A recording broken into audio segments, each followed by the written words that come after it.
Hello, Kiss Army. I'm Claudio Spera. And I'm Pasquale Berry. Welcome to Let Me Know, a Short Kiss.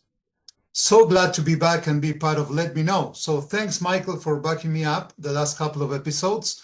Tonight we have a special talk with a close friend of the Kiss Army Nation podcast. We are so glad to have Neil Davis with us to know more about the upcoming huge event, Kiss Cancer Goodbye. So, Neil, welcome back to the show.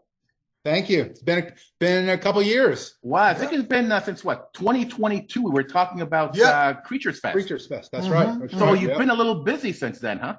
Yeah. Well, that was, in some regard, you say 2022. You say that was only 2 years ago. Yeah. But it's all another time. It seems like a lifetime ago. We did it, and subsequently did a few months after that did Kiss Cancer Goodbye 1 in the fall of 22.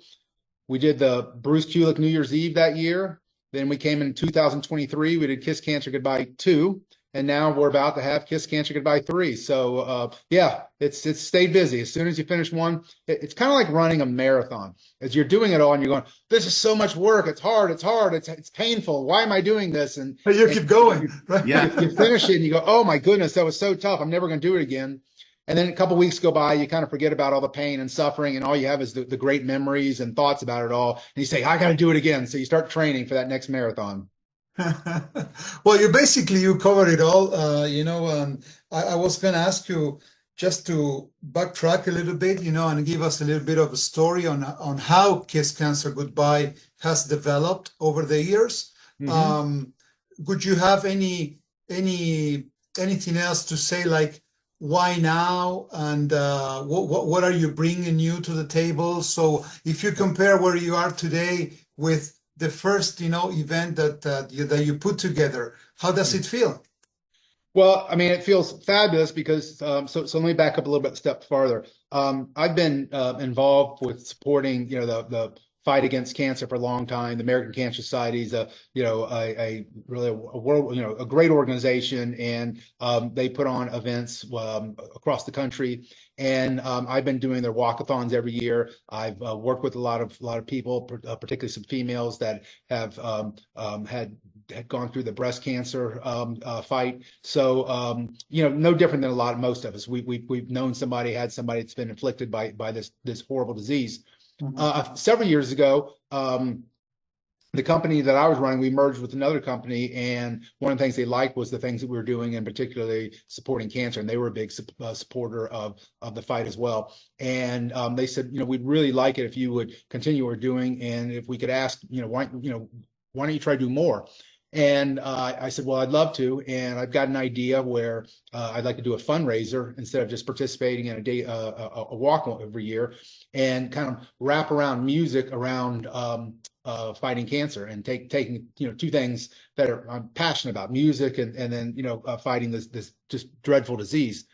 And I got the idea because I looked at other people across the country who were successful raising money for the fight against cancer. And the commonality is that all of them would create some type of event geared around something that they were passionate about. There's people that did wine events, there could be fishing events, golf events, and I didn't know the different people, but I just surmised that these are things that they cared a lot. And so I said, well, I love music. I put on events. So the first Kiss Cancer Goodbye idea was born, and we did it in the fall of 2022. It was all virtual. We did it in Nashville, and it was a big success. There's nobody there. It was all streaming, and we had a great time. The music was fantastic, and we raised some money, which was great. Streaming streaming events happened a lot back then, and that was a part of the world we lived back then. But you always miss the live audiences when you're playing the music. So we did the first year.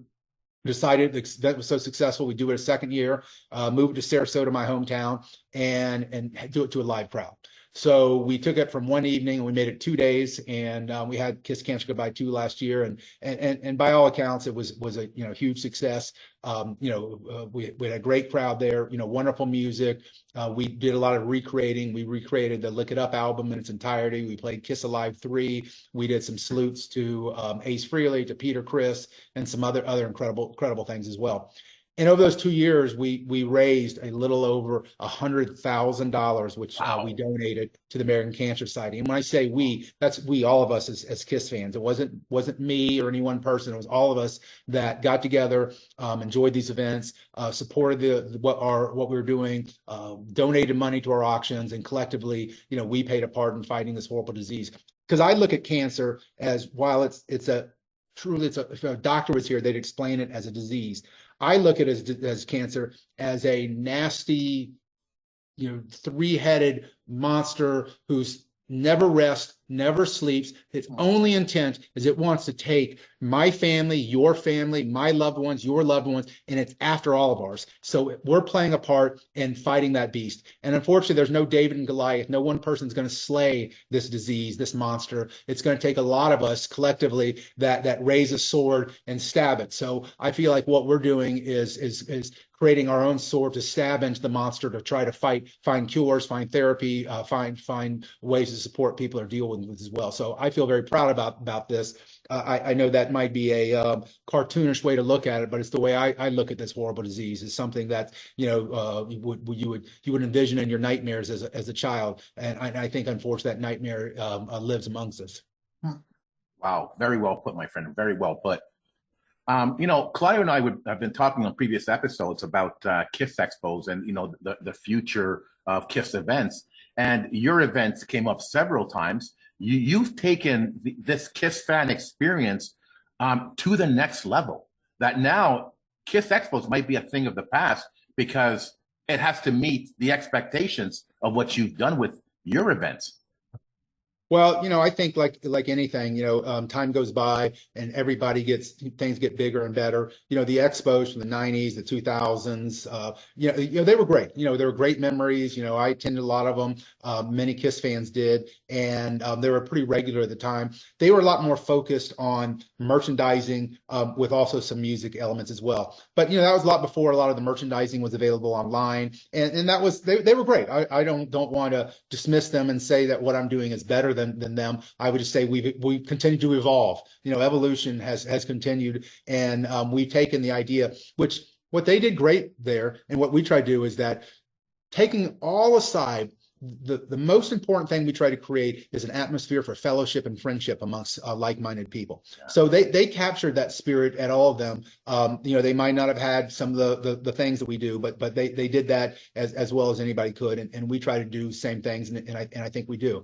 But what we've tried to do is make it something where people that care about the KISS universe can come together, and again, like-minded people. A lot of people know each other through social media, going through shows. The KISS cruise obviously brought a lot of people from across the globe together and got a chance to meet in person. But there's no KISS cruise, there's no tours right now, so I think it's even more important now than what we're doing. And then I think the music is so important as well. And I've done so many of these events. What I've tried to do is make sure that every one of them kind of stands on their own. They're all different. It's kind of like having kids. You love them all, and they're all different and special for their own reasons. And so every one of them has things that are unique about them. And as we start the beginning of the planning process, the thought is like, what are we going to do that's really unique, that makes this exciting, that we haven't done before? And one of the things that I've gravitated towards is just this love of the music, and particularly the music that we haven't always had an opportunity to hear, certainly not on the radio, and usually not in live settings as well, whether it's KISS shows or tours as well. The cruises sometimes dabbled in a little of deeper cuts, but not as much as there was always the comment that there was more focus on the music that you don't normally hear. So I've really tried to make, and I feel that way. I was one of the people that felt that way. So recreating albums, not just the popular songs on the albums. Like last year we played "Lick It Up" in its entirety, and that's an album that the title song is played everywhere. As a KISS fan, most of us probably say if we didn't hear "Lick It Up" for a while, we'd be okay with that. Great song, but it's just it was everywhere. But the rest of the album was amazing. It was amazing. Yeah. And aside from the "Lick It Up" tour, the music really never got played in a live setting. And we did the entire album, and it was just incredible. When we started with Exciter, and then we ended on the 8th day, and it was just powerful. And if you're a KISS fan, you take someone off the street, they're not gonna know a lot of that music. But the Kiss fans were there. Everyone's singing along. Along with the music. It was great. Kiss Alive 3 was fantastic. We all will debate, which of the four Alive albums are our favorite, but they all have a special place in our heart. And we picked Kiss Alive 3 last year. And it was important year for it, and we did that. This year we're going to do the Creatures of the Night album. Another good example. War Machine, I Love It Loud, were certainly played a lot by Kiss, so it's on the album, so we'll play it. But Rock and Roll Hell, is again one of my favorite songs. You really don't ever hear that. Kiss played it on the first show of the Creatures of the Night tour, the December of 1982, and they stopped playing it after that, and played it once on the Kiss cruise, and there's so many other great songs on there as well. Oh So man, listening to Saint and Sinner, man, Keep Me Coming, Killer. Oh my God, powerful wow. stuff, yeah. And we're doing that. The solo albums. Those are interesting. They came out the peak of their popularity, but some people say that was the decline of their popularity in the late '70s. But it was an important part of Kiss history, and we want to play a salute to it. We're taking 3 albums from each of the solo albums. We're taking different musicians and we're recreating that music. We've got some great musicians doing it. I know Bruce Kulick will be performing on one of them as well. His brother Bob played on the Paul Stanley solo album. So I think Bruce wanted to do that and honoring the memory of Bob. And I think they're all going to be really special. And then, I think one of the things that I'm really excited about this is, as Kiss fans, I think we all know the name Anton Fig and the importance he played, drumming on Ace's '78 solo album, the drumming on all the songs except for one on Dynasty and the entire Unmasked album. So Anton's been somebody I've wanted to have at some of my events. I've tried to get him in the past, but he's actually still a really busy working musician, and we're really fortunate that it worked out to come this time. So we're going to do a special honorary playing of songs from Dynasty and Unmasked. And again, I will tell you, I Was Made for Loving You is not one of the songs that's being played. Again, not because somebody might like it or might not like it. That's not the point. Is that we heard it a lot. It was a song that you can look and see YouTube videos from every city over many tours, see it. So we're presenting other songs from that album, the other ones as well. So it's going to be great. You go into the next day, and the probably, I don't court controversy, but probably this controversial thing we're doing is we're recreating a performance of The Elder. I know some people, I've heard a lot of great feedback about it, and I know there's some grumblings about it and some comments about it as well. But it's a Kiss album. Kiss made the album. And at the time, most people weren't in the camp. Listen, I wasn't an Elder fan for a long time. So what happens is maybe we all get a little bit older. Time goes by. We can revisit it in a different lens and listen to it. And if you listen to it, it's an extremely technically well done musical album. It certainly wasn't the right album, in my opinion, for Kiss when it came out. Some people would say maybe it would have been better suited in the last few years. Bob Ezrin did an interview a few years ago, and he said he thought it'd been really interesting if the Kiss did The Elder, in the last 5 years, in the latter part of their career. Would have met with different reception. I don't know, but it really hasn't ever been. We all know the story. There's going to be a play. There's going to be a movie. All those things that never happened. So what we want to do is not only play the music, but perform it and try to build a show around it as well. And we're still working on that. So the idea is on this show, it won't be like a traditional rock concert. Where you sit down, the lights go dark, bombs go off, music starts playing. We're recreating that, and we're Kiss fans. We're visual people. We like a visual show, but we're taking the stance of more of almost a kind of Broadway type of perspective. And I don't want to oversell. It's not a play, but we're trying to make it visual in a different way than a typical Kiss show, but at the same time, certainly making it a visual experience. And again, I think the guys that are playing it, if you see, Todd Kearns and Zach Thrones and Joey Casada and Jeremy Osbrock, we've got, just world-class musicians doing it, and they're really excited about this. So I think everybody that's there. I hope nobody skips it. We made it a standalone Saturday afternoon show, so it's not going to be part of all the evening rock shows. It's like a matinee performance, and I really think it very well could turn out to be the highlight of the whole.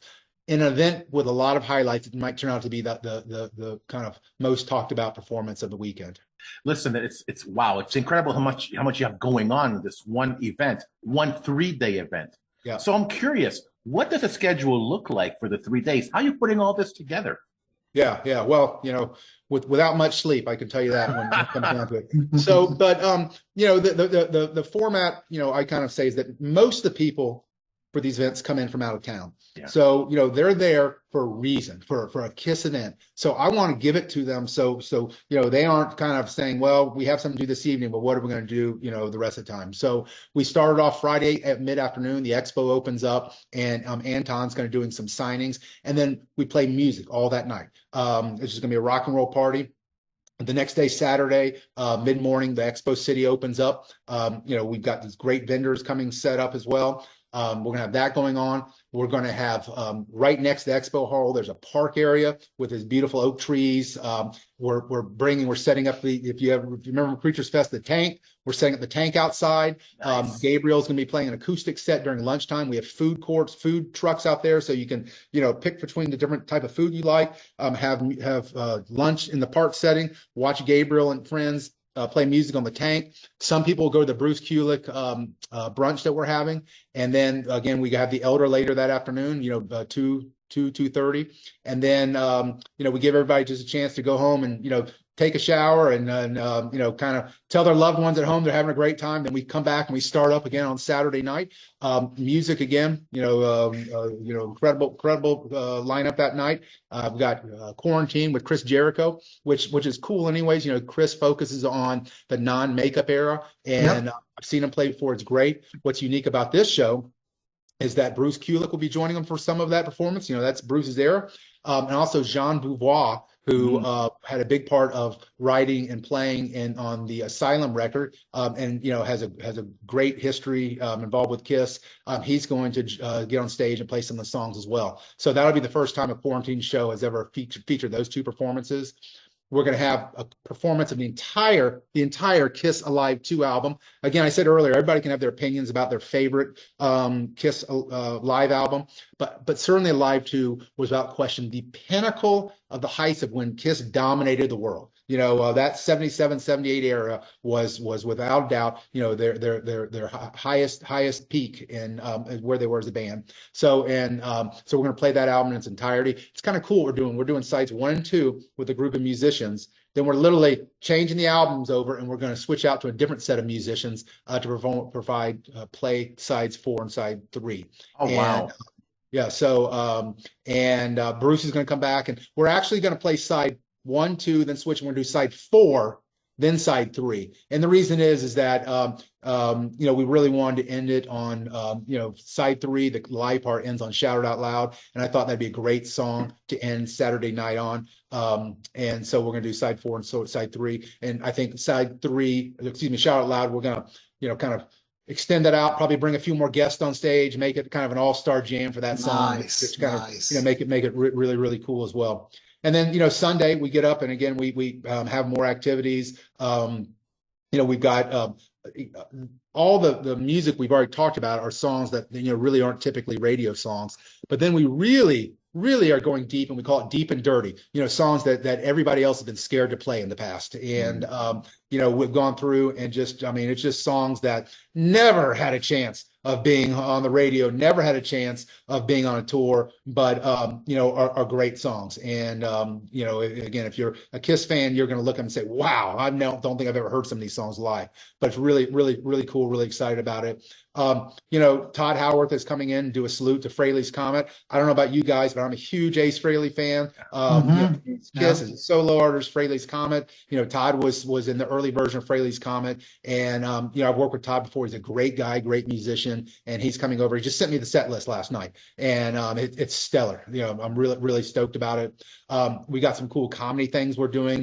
We've always tried to build in some comedy shows. We're doing something a little bit different this time. We're doing KISS Family Feud. and where we're going to have 4 teams of Kiss fans, and each one's paired with a rock star. So you might be team of 4 Kiss fans, and Bruce Kulick will be playing a team of 4 plus another rock star, and they'll whoever wins that will go to the finals against the other teams. And we've really got the whole backdrop set up like Family Feud. And the trivia is going to be Kiss and rock and roll related questions. It's not going to be things about like typically from that show. So it's taking that kind of campy, fun old show and giving it a Kiss makeover. So I think that's going to be a lot of fun.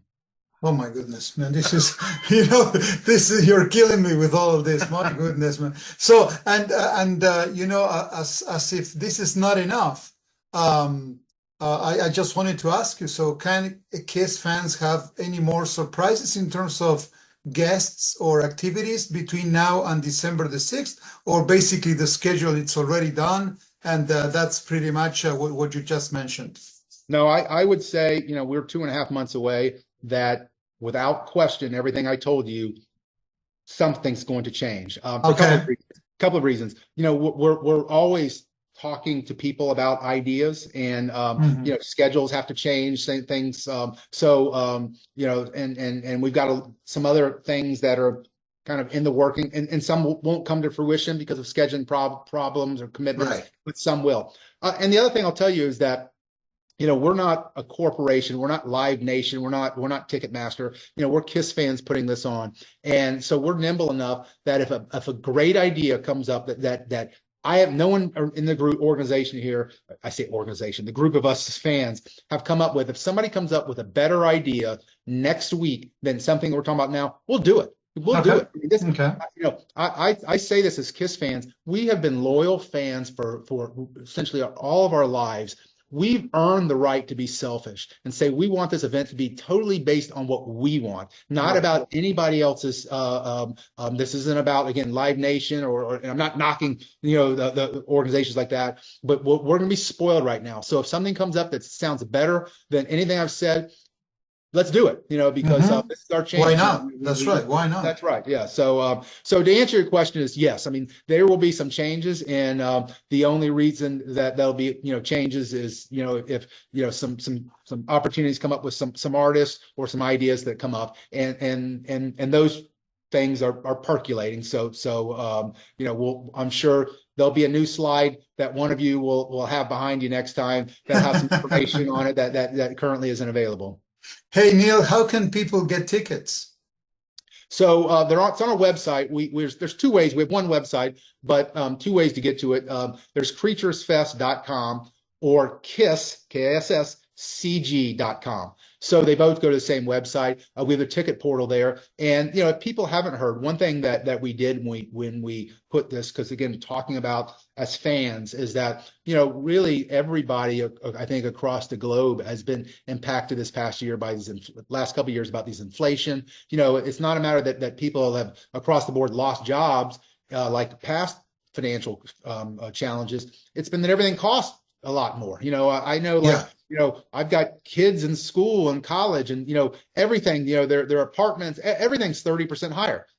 So just getting up every morning cost. It's like taking a 30% pay cut when all of your expenses have gone up. So we kind of my partner on this, Dale Walter, and I talked about this, and I felt this way, and he felt very strongly also that we wanted to create something that addressed this inflation issue. So we just called it, I don't know if it's particularly a novel name, but we came up with the Inflation Buster ticket. And it's like a rollback to 20, 30 years ago prices. So for that, everything we talked about for the 3 days, all the music Friday night, all day Saturday, all day Sunday, it's $59 not a day, for the whole 3 days. That's $19 and something cents a day. Again, that's going back to 80s or 90s pricing for shows.